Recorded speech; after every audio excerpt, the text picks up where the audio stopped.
Hi, Dara O'Kearney here for VegasSlotsOnline. I'm going to look at a very interesting hand from Matt Staples' Twitch. So let's play the hand. So as you can see, we have an open in early position. This is a final table of a PKO. This guy moves all in. He's got a bounty of 198. Matt moves in on over the top. He's got a bounty of 159. The big blind moves all in as well. He covers everybody, and then this guy goes into the tank, and we'll see him call eventually with well, let's see what happens. Oh my goodness, insane pump. Come on, aces. This is as good as it gets.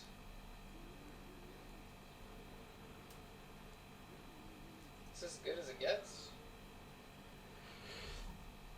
So long tank by this guy.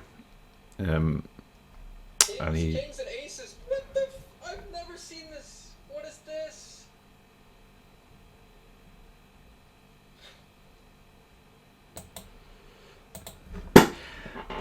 So a very interesting hand, obviously. I guess the real point of debate was how tight this guy should be calling off after it goes all in, all in, all in over his under the gun open.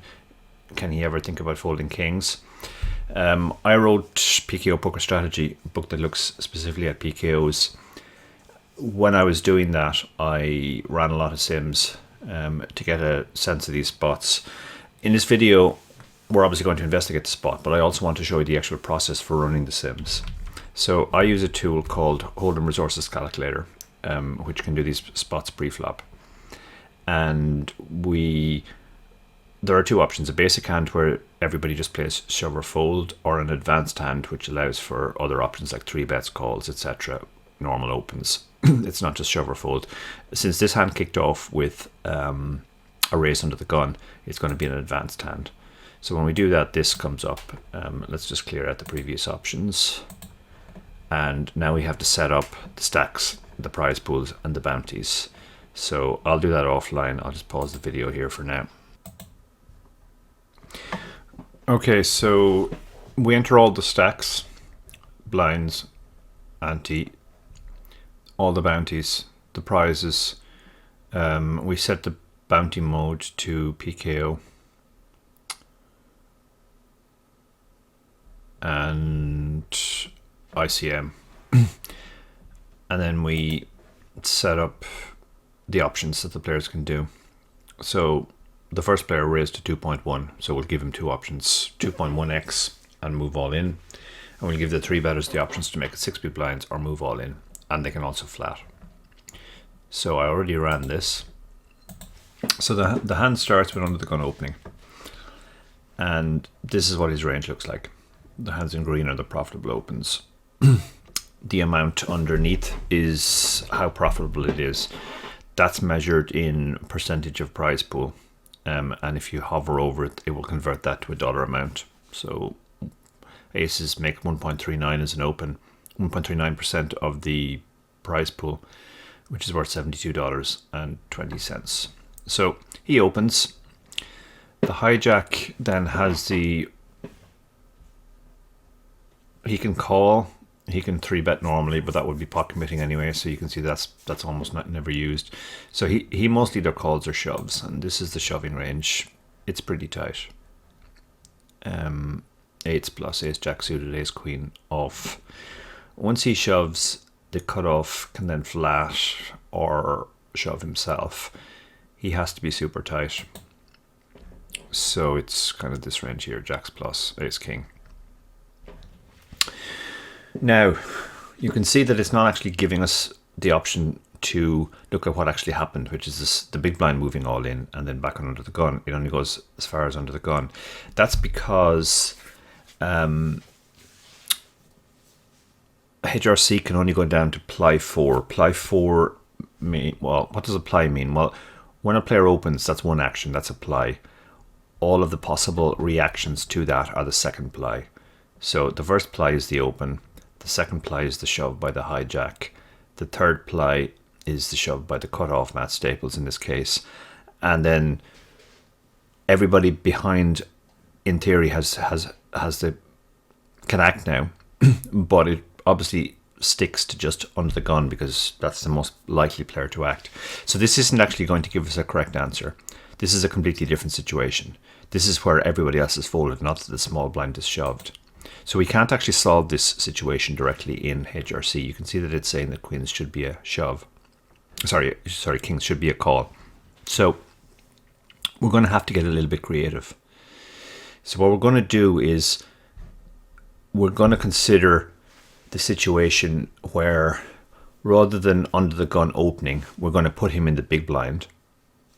And we're going to have the new under the gun, which was the hijack who moved all in. We're going to have him open shove, Matt reshove, the small blind reshove, the small blind who's actually the big blind in the hand. But for the purposes of this, we're going to have to call him the small blind. And then the big blind, which is actually the under the gun in the hand, see what his calling range should look like.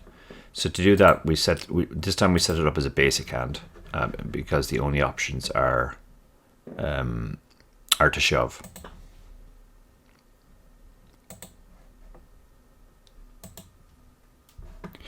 So I ran that again. So in this example, if the hijack was under the gun, this would be his shoving range. And then Matt, who's just behind,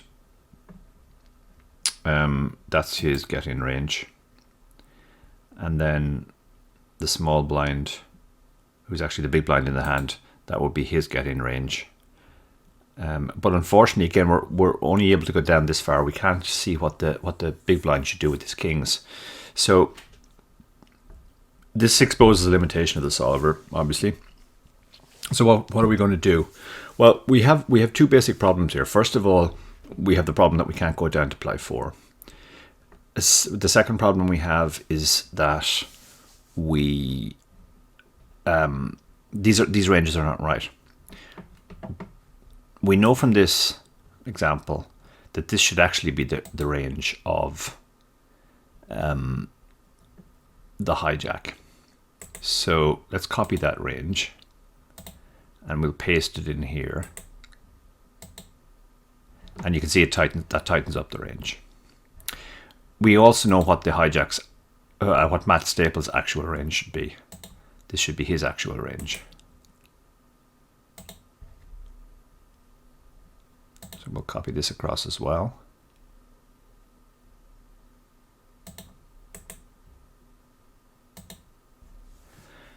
And now we'll recalculate to see what the range behind should be.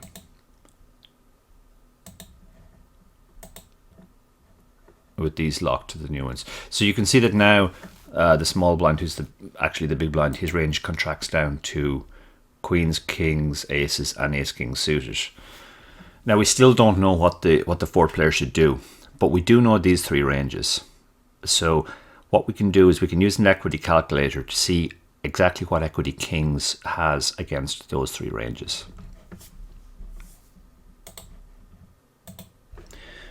Okay, so I've copied the ranges across. This is player 1's range. I'm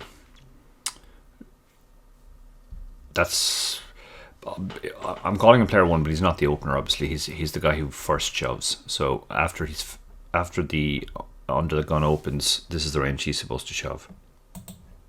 You can see it there, 8s plus basically, and ace queen plus. This is Matt's range. Very, very tight. 10s plus, ace king. This is the big blind's range. And super tight.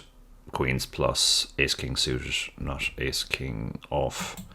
And then the question is, what equity does the kings have? So is it ever a call? And you can see the kings is actually in pretty decent shape, even though this is a very, very strong range. Kings actually has 30.291% equity. The break-even is less than 25% because he already has chips in the pot. So the break-even is around 22%. Add in the fact that it's a bounty, and he can win some of the bounties. That reduces it even more. So he probably only needs about maybe 18% equity to call. I'm going to guess 18 or 19%. Let's just look at the equity of a few different hands. Okay, so we know the kings is a fairly clear call with 30%. What about queens? You can see the queens immediately drops down to 19.79, so it's significantly worse. That's primarily because of this range. It's so tight. Like, kings is in fine shape against this range. It's ahead of queens. Okay, it's crushed by aces, but it's in good shape against ace king. Queens, on the other hand, is just in terrible shape. It's flipping against ace king, and it's crushed by the overpairs. So you can see that even queens starts to become marginal, but kings is fairly clear call. Jacks is going to be, let's have a look at jacks. Jacks is a bit worse again. There's one more overpair in there, and it's in worse shape against these ranges as well. So by the time you get down to jacks, it's probably a pretty clear fold. What about ace king?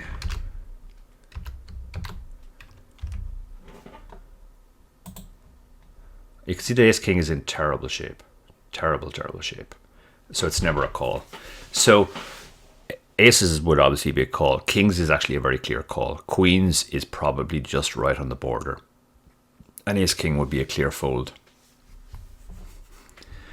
Now, we had to take a few shortcuts, and we didn't get an exact answer, but I'm pretty sure that this is the answer. In other words, kings is a very clear call. Queens would be very marginal, and everything else is a very clear fold.